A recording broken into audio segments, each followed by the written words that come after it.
era of great all-rounders, he was perhaps the greatest. He was a charismatic and inspiring leader. He is a tireless worker for charity and a champion of the poor and underprivileged. The Lion of Pakistan, Imran Khan, is one of ESPN's legends of cricket.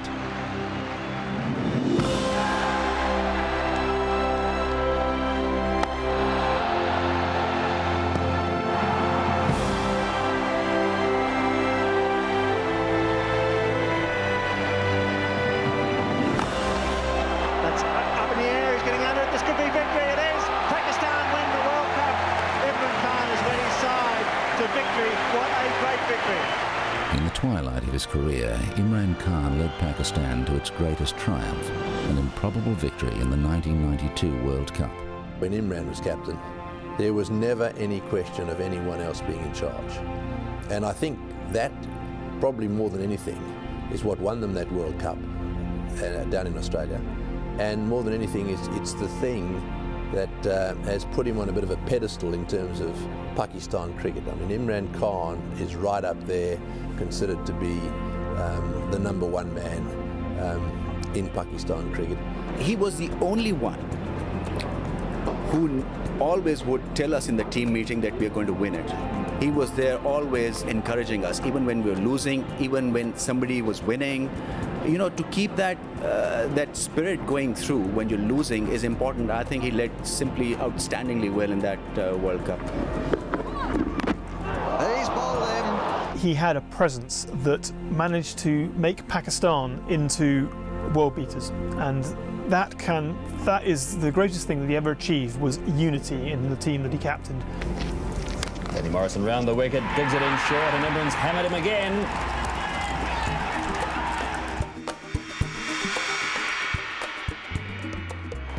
As a bowler, Imran had genuine pace and could move the old and new ball in the air. Well, that's got to be close. He didn't offer a shot, and Barnes is out. Very highly talented, very skilled with the ball, and also very able with the bat. So a great all-rounder, one of the best of that time. And in Test cricket, he was a difficult opponent because he could bowl really quickly, very aggressively, and make some runs down the order as well. I thought he was an exceptional bowler. He was the first one who introduced reverse swing and genuine pace. If you had a pace meter on Imran Khan, he would have been up around about 87, 88 miles an hour, which for a fellow with an action of economy, it was quite good. It's gone. Very positive, very aggressive. He hated to lose against any side. He wanted his team to perform like him, to behave like him, and that was to believe in the ability and believe that they can win against any side. So he was really, really tough on himself and on his team, and that's why Pakistan team has performed so well under him. Imran was a stylish, hard-hitting batsman with a sound, orthodox technique. Oh, pulled it away, beautiful shot. Imran Khan, I think towards the end of his career, realized that his pace was going down as a bowler and he had to contribute more as a batsman. And towards the end of his career, he became, I think, one of the better batsmen in the world, started batting at #3, #4.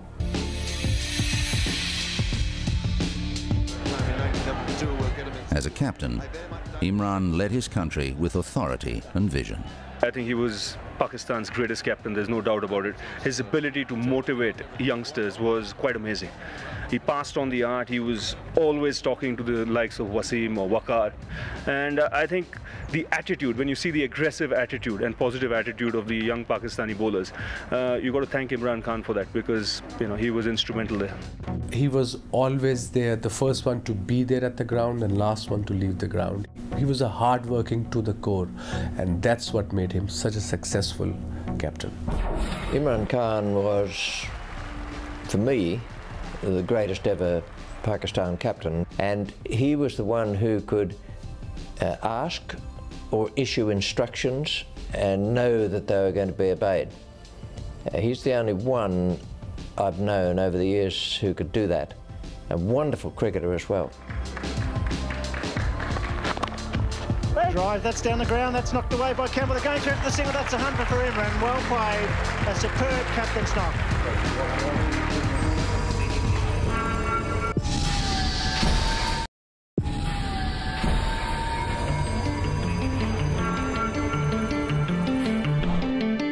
IMRAN Khan was first selected for Pakistan in 1971, aged 18.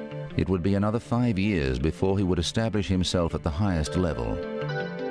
He was probably picked before his time. I think he was picked purely on a great talent, but a very undisciplined talent, who, when he was first selected, was really feeling his way in first-class cricket, let alone being thrown into Test cricket. And some of his early performances, he came across as an undisciplined cricketer. And he really didn't solidify his place in the side until 1975, 1976. But in that meantime, from his Test debut in 71 through there, he had studied at Oxford University. And I think learnt much about life, much about himself, and much about cricket in that period. In 1976-77, Imran finally made an impact on Test cricket when he took 4 wickets in an innings and made a half-century against New Zealand. In Australia, later that season, he took 5 wickets in the second innings of the second Test. A week later, he took 12 wickets in Sydney. Probably his first great performance was in Sydney in 76-7, when he took 12 wickets. And that was the series that he sort of became an established Test cricketer. And his game evolved from there. Imran Khan was a fantastic cricketer, so he could lead from the front. He would never ask people to go out there to do things he couldn't do, or to tell people things that were impossible, because he knew he could do it. If that means others could do it. Bat, ball, in the field, fantastic athlete. That series that he had against the West Indies was a tough series, because West Indies had an outstanding team. But because he believed, he made Pakistan believe. Yeah. After taking 25 wickets against the West Indies in the Caribbean, Imran joined World Series cricket. In the company of the world's finest fast men, he honed his bowling skills even further. For a budding fast bowler to be in an environment that also featured opponents such as Lilly and the great West Indies fast bowlers, Roberts, Holding, Garner. And he also had the good fortune, playing for the World 11 in World Series cricket, that he was playing with fast bowlers such as Mike Proctor. Well, I don't know whether I gave advice to IMRAN Khan or he gave me advice. It was really a matter of discussing the game of cricket. World Series cricket was a huge challenge. We were quite matey. We just discussed the pros and cons of being all-rounders. I think I must say whatever Pakistan cricket has done after Imran's retirement or Javed Miandad's retirement, those two main guys showed us that how to tackle the world, how to tackle the world cricket and how to beat the world cricket. And after that we won a lot of series against a lot of sides, even their home turfs. And I think that's the positive mark Imran left in me, in Makar Yunus, and in people like Umar Gul, people like Shoaib Akhtar, all these bowlers. And that's what we picked up from him. And I think we should thank Imran Khan to give us the good foundation how to be a great fast bowler. I would say that Imran was the one that I rated very highly. A penetrative new ball bowler. As a batsman, he could bat any sort of innings, where he could bat high in the order and play a very subdued sort of innings, or if necessary, take the attack to the bowler and change the course of the match. And of course, he fielded sort of okay, and he was a captain, and he was more consistent, I believe, than the rest of us. From 1979 to 1982, Imran was clearly Pakistan's chief strike bowler. Against Sri Lanka in 1982, he took 8 for 58 and 6 for 58. Still the best match statistics in Test history for a Pakistani bowler. In England in 1982, Imran Khan was a revelation. He had been a compromise choice as Pakistani captain, but he immediately showed his leadership qualities. The Lion of Pakistan was born.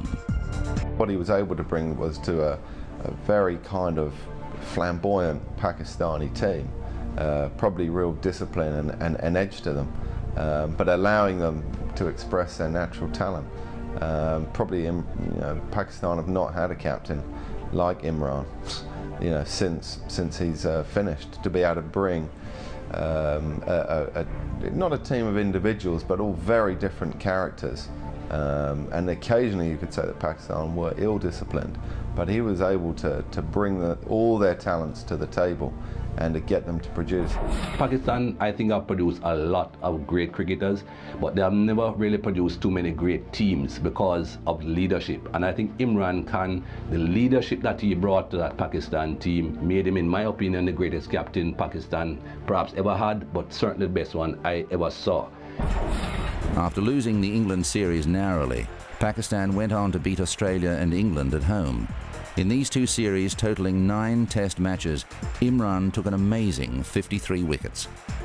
During the 1982-83 series against India, Imran took 40 wickets in the series, despite struggling with what was thought to be deep-seated bruising to a shin. It was later confirmed that he had a severe stress fracture. He would not bowl another ball in Test cricket for 3 years. He didn't play at his peak when he was 30, 31 years old, when bowlers touches their peak of fast bowling. When you get to know as a bowler about reverse swing, when you know as a bowler how to bowl the new ball, Imran didn't play for 2 years because of his shin injuries. So I think he got 366 wickets. He would have been easily gone past 450, I reckon, if he would have played those 2 years. But definitely one of the fastest bowlers in that particular era, that's for sure, and dangerous.